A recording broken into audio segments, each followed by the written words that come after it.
Hi guys, എല്ലാവർക്കും നമ്മുടെ പുതിയൊരു വീഡിയോയിലേക്ക് സ്വാഗതം. ഇന്ന് ഞാൻ വേറെ എന്തെങ്കിലും കണ്ടൻറ്റ് ഒപ്പിച്ചുകൊണ്ടായിരിക്കും വരുന്നത്. ഇന്ന് ഞാനൊരു പ്രാവ് 4 വാങ്ങിച്ചായിരുന്നു.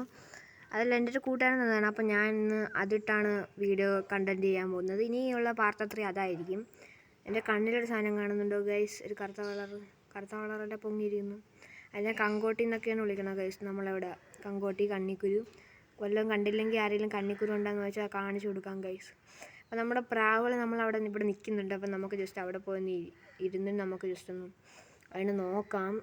4 പ്രാവാണ്. 3 കറുപ്പും 1 വെള്ളയുമാണ് നമുക്ക് ഉള്ളത്. ഞാൻ 3നെ എൻ്റെ ഒരു കൂട്ടുകാരൻ തന്നതാണ്. അപ്പോൾ പ്രാവിനെ കുറച്ച് ആദ്യം തന്നെ ഞാൻ ഇവിടെ ജെൻഡർ കണ്ടുപിടിക്കുന്നതിനെ പറ്റിയാണ് പറയുന്നത്. കാരണം ഒട്ടുമിക്ക എല്ലാ വീഡിയോസിലും ഇത് തന്നെയാണ് ഗൈസ് പറയുന്നത്. പക്ഷേ ഒട്ടും ഇതാവാത്ത കാര്യങ്ങളാണ് അവർ പറയുന്നത്. കാരണം പ്രാവിനെടുത്ത് തലതിരിച്ച് വെച്ചിട്ട് അത് എങ്ങനെയെങ്കിലും വന്നാൽ അത് തലയിരിഞ്ഞ് വന്നാൽ അത് നല്ല പ്രാവ്, കറങ്ങി വന്നാൽ വേറെ പ്രാവ്, ചുണ്ട് വള്ളിച്ചെടുത്താൽ വേറെ പ്രാവ്, അങ്ങനെയൊക്കെയാണ് പറയണത് ഗൈസ്. നമുക്ക് അത് ഒന്നും മനസ്സിലാവാത്തതുകൊണ്ട് തന്നെ നമ്മൾക്ക് അവിടെ കണ്ടുപിടിക്കാൻ പറ്റിയതിൽ ഇത്രയും ദിവസം വളർത്തിയെങ്കിലും നമുക്ക് കണ്ടാൽ മനസ്സിലാക്കാൻ വേണ്ടി പറ്റും. അത് ആദ്യത്തത് സെയിം ഇത് ബ്രീഡ് മാത്രമേ നമുക്ക് കണ്ടുപിടിക്കാൻ പറ്റും. ഇപ്പോൾ ഈ വെള്ളപ്രാവും ആ ബാക്കിൽ കറുത്ത പ്രാവും ജോഡിയാണ്. പക്ഷേ അതാണ് ആണും പെണ്ണെന്ന് മനസ്സിലാക്കാൻ പറ്റില്ല. അപ്പം നമുക്കിവിടെ എനിക്ക് ഒരു കൂട്ടുകാരൻ്റെ ബോക്സ് എക്സ്ചേഞ്ച് ചെയ്താണ് ഞാൻ ഈ JBL ബോക്സ് എക്സ്ചേഞ്ച് ചെയ്താണ് ഞാൻ ആ 2 കറുത്ത പ്രാവുകൾ വാങ്ങിച്ചത്. ആ വെള്ളയുടെ ബാക്കിൽ നിൽക്കുന്ന അല്ലാതെ മൂലയ്ക്ക് 2 നിൽക്കുന്നുണ്ടാകും. ഒരു മൂലയ്ക്ക് ഒന്നും ആ മൂലയ്ക്ക് വരുന്നു. അതിന് നടുക്കിക്കുന്നത് വെള്ളയും എൻ്റെതാണ്. പക്ഷേ ഈ 2 സൈഡിൽ നിൽക്കുന്നത് എൻ്റെ കൂട്ടുകാരനൊക്കെ ഞാൻ എക്സ്ചേഞ്ച് ചെയ്ത് വാങ്ങിച്ചൊരു ബോക്സും കാര്യങ്ങളുമാണ്. ബോക്സിലല്ല, പ്രാവും കാര്യങ്ങളുമാണ്. അപ്പോൾ ഇവിടെ മൊത്തം കാക്കകൾ കരയുന്നുണ്ട്. അപ്പോൾ നമുക്കിനി ഓരോ കറുത്ത പ്രാവിനെയും പിടിച്ച് അത് ഏതാണ്, ആണാണോ പെണ്ണാണെന്നുള്ള കാര്യങ്ങളൊക്കെ കാണിച്ചു തരാം. കാരണം ഇതൊരു പാർട്ടായിട്ട് വരുന്ന വീഡിയോ ആണ്. അതുകൊണ്ട് തന്നെ നിങ്ങളെല്ലാവരും സപ്പോർട്ട് തരണം.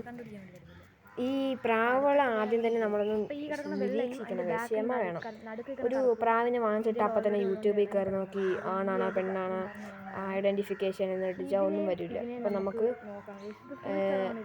അതിനൊരു ഒബ്സർവ് ചെയ്യണം. അതായത് ഇപ്പം ഇത് ചുമ്മാ ഒരു കാര്യമില്ലാതെ കുറുകുന്നുണ്ടോ, എങ്ങനെയാണ് ബിഹേവിയർ, കൈയിടുമ്പോൾ കൊത്തുന്നുണ്ടോ, ഇതൊക്കെ നമ്മളൊന്ന് മനസ്സിലാക്കി കഴിഞ്ഞാൽ തന്നെ മതിയാകും. നമുക്കൊരു മെയിൽ ഫീമെയിൽ ജെൻഡർ ഐഡൻറ്റിഫിക്കേഷൻ. ഇപ്പോൾ ഞാൻ എടുത്തിരിക്കുന്ന പ്രാവ് കണ്ടോ, ഇതൊരു ഫീമെയിലാണ്. അതെങ്ങനെ അറിയാമെന്ന് വെച്ചാൽ നോക്കിക്കൊണ്ടോ, ചിറകുണ്ട്, ഫുൾ ചിറകാണ്. പക്ഷെ ഇത് പറക്കില്ല. അതൊരു വളർത്തുന്ന ഒരാളാണെങ്കിൽ ഇപ്പോൾ ഇതിനെ കണ്ടാൽ അത് ഫീമെയിലാണെന്നും അത് ബേബി ബേർഡാണെന്നും അതിന് മനസ്സിലാകും. കണ്ടോ, ഇത് പറക്കാനൊക്കെ ശ്രമിക്കും, പക്ഷെ ഒന്നും നടക്കില്ല. അപ്പോൾ മിക്കവാറും ഇതിൻ്റെ കയ്യിൽ നിന്ന് പറന്നു പോയി അവിടെ ഇടിച്ചെടുക്കും. അവിടെ പോയി ഇടിച്ചെടുക്കും, കത്തം.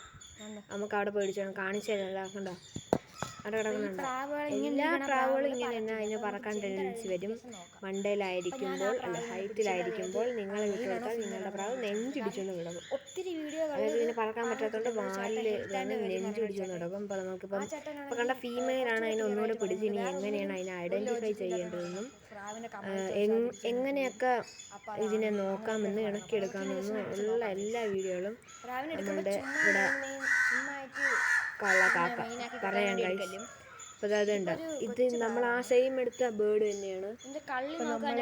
ഇതിനെ നമുക്ക് നോക്കുകയാണെങ്കിൽ ഫുൾ ചിറവാണ്. പക്ഷേ ആ നടുക്കിരിക്കുന്ന ഒരു വെട്ട് കണ്ടോ, വെട്ട് പോലെ ഒരു സാധനം, വെട്ടുപോലൊരു സാധനം.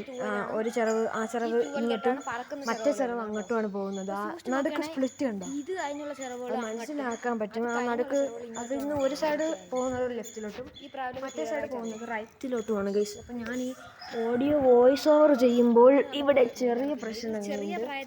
അതാണ് ഗൈസ് പ്രശ്നം. അപ്പോൾ നമുക്ക് നോക്കാം ഗൈസ്.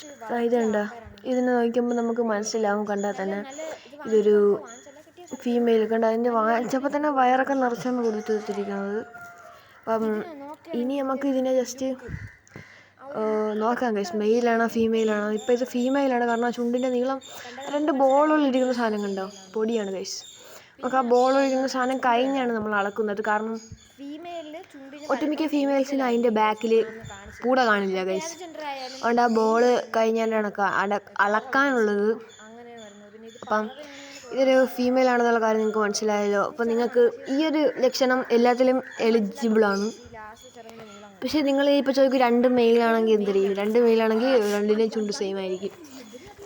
ഓക്കെ ഗൈസ്, അപ്പം ഇത് നോക്കുകയാണെ നഖം ഇതെന്തൊരു കഷ്ടം ഇത്.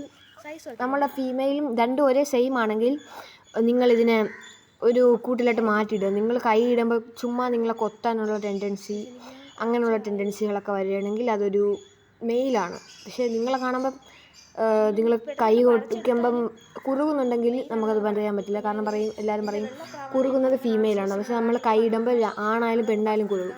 നമ്മൾ ചുമ്മാ ആയിരിക്കും, അത് നമ്മളെ കണ്ടിട്ടില്ലാതെ അത് നമ്മളെ കിടന്ന് കുറുകയാണെങ്കിൽ അത് ഫീമെയിലാണ്. ഇപ്പോൾ എൻ്റെ ബേഡ്സ് മുട്ടയിടാൻ വേണ്ടി കാത്തിരിക്കുന്നുണ്ട്. മുട്ട ഇട്ട് കഴിഞ്ഞാൽ നമ്മുടെ ഗീവ് അവേ പൂരമായിരിക്കും ഗൈസ്. കാരണം ഇവിടെ അത്രയ്ക്കും ബേർഡ് ഇടാനുള്ള ഫെസിലിറ്റീസ് ഒന്നും ഇല്ല. കണ്ടോ ഗൈസ്, ഇപ്പോൾ ഇതിനെ കണ്ടോ, ആ കണ്ണ് സൈഡിലുള്ള വെള്ളച്ചിറവം കണ്ടോ ഗൈസ്. ആ വെള്ളച്ചിറവൊന്ന് മര്യാദയ്ക്ക് വരാത്ത കാണുമ്പോൾ തന്നെ നിങ്ങൾക്ക് അറിയാൻ വേണ്ടി പറ്റും. അപ്പോൾ നമുക്ക് ഇതിനെ ജസ്റ്റ് ഒന്ന് വിടാം. കണ്ടോ സൂക്ഷിച്ച് കണ്ടോ ഗൈസ്, കണ്ടോ. നമുക്കിനി ജസ്റ്റ് ഇതിൻ്റെ മെയിലിനെ പിടിച്ചിട്ട് തരാം ഗൈസ്, മെയിലിനെ. ഇതപ്പോൾ കണ്ടോ മെയിലിനെ കിട്ടി. അപ്പോൾ ഇതാണ് മെയിൽ. കാരണം നേരത്തെ കണ്ടതിനേക്കാളും ചുണ്ട് കുറച്ച് ചുവപ്പും അതിൻ്റെ ബാക്കിൽ കണ്ടോ കുറച്ച് നീളം കണ്ടോ. ഇതിൻ്റെ വിങ്സ് കുറച്ചുകൂടെ ഫ്ലാറ്റ് നിന്നും ലെങ്തിയാണ്. അതൊരു ഡിഫറൻസ് ആണ്. പിന്നെ ഇതിൻ്റെ ഉണ്ടോ ചുണ്ട് വളരെ ചെറുതാണ്.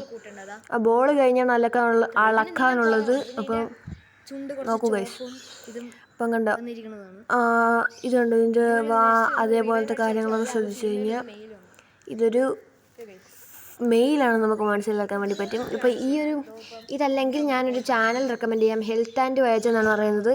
ആ ചാനലിൽ പോയി കഴിഞ്ഞാൽ നിങ്ങൾക്ക് കുറച്ചുകൂടെ അറിവുകൾ കിട്ടും. ഇത് സ്പോൺസർ ചെയ്യണമെന്നല്ല ഇത് ഞാൻ പറയണതാണ്. അപ്പോൾ നമുക്കിനി ജസ്റ്റ് വിട്ടുകൊടുക്കാം. അതാണ് എൻ്റെ പാട് നോക്കി ഓടി.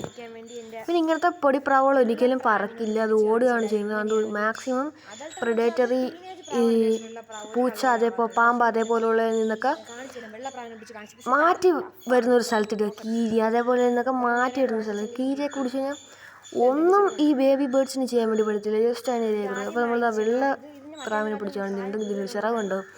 നമ്മളെ ആദ്യം ഉണ്ടായിരുന്ന ബേർഡ് ആയതുകൊണ്ട് ഞാൻ അതിൻ്റെ ചിറവ് വെട്ടിക്കളഞ്ഞു. കാരണം വെട്ടിയല്ല പിച്ചെടുത്തു. കുറേ മെത്തേഡ്സ് ഉണ്ട്, റബ്ബർ ഇടുക, പിന്നിടുക, അങ്ങനെ നമുക്ക്. ഇപ്പം ഞാൻ ഇതിൽ പിച്ചുണ്ടായിരുന്നു. കാരണം ഇപ്പം നമ്മൾ പിന്നിട്ടെന്ന് വിചാരിച്ചു, പക്ഷേ പിന്നിട്ടിട്ട് നമ്മളിത് ഇണങ്ങി ഇത് ഇവിടെ കിടന്ന് കറങ്ങുന്നുണ്ട്. അപ്പോൾ പക്ഷേ ഇല്ലെന്നും പറഞ്ഞ് തുറന്ന് വിട്ടു കൊടുക്കും. അടുത്തുള്ള ഏതെങ്കിലും പ്രാവുള്ളിടത്തുള്ള സ്ഥലത്ത് പോയി അത് അവിടെ പോയി ഇരിക്കും. അപ്പോൾ ഇതിന് ഞാൻ റിംഗ് ഒന്നും ഇട്ടിട്ടില്ല, കാരണം എനിക്കിതിനെ കണ്ടാൽ മനസ്സിലാവും. റിംഗ് ഇട്ടിട്ടില്ല, പക്ഷെ നമ്മളാണെന്ന് പറഞ്ഞിട്ട് എന്താ കാര്യം. അങ്ങനെ ഉണ്ട് ഗൈസ്. പിന്നെ നമുക്ക് നമ്മളെ ഇതിനെ കണ്ടോ, ഇത് ഫീമെയിലാണ് ഗൈസ്, ഫീമെയിൽ പ്രാവാണ്. നമുക്ക് ഇതിനെ ജസ്റ്റ് ഒന്ന് പറത്തിവിടാൻ നോക്കൂ. കണ്ടോ അതങ്ങ് പോയി കാണിച്ചു തരാം ഗൈസ്, നോക്കൂ കണ്ടോ അവിടെ പോയി. അപ്പോൾ ഇന്നത്തെ വീഡിയോ ഇത്രയേ ഉള്ളൂ. വീഡിയോ ഇഷ്ടപ്പെട്ടാൽ ലൈക്ക് ചെയ്യുക, ഷെയർ ചെയ്യുക, സബ്സ്ക്രൈബ് ചെയ്യുക. ഇപ്പോൾ പ്രാവ് റിലേറ്റഡ് ആയിട്ടുള്ള പാർട്ട് 2 വീഡിയോസ് ഉടനെ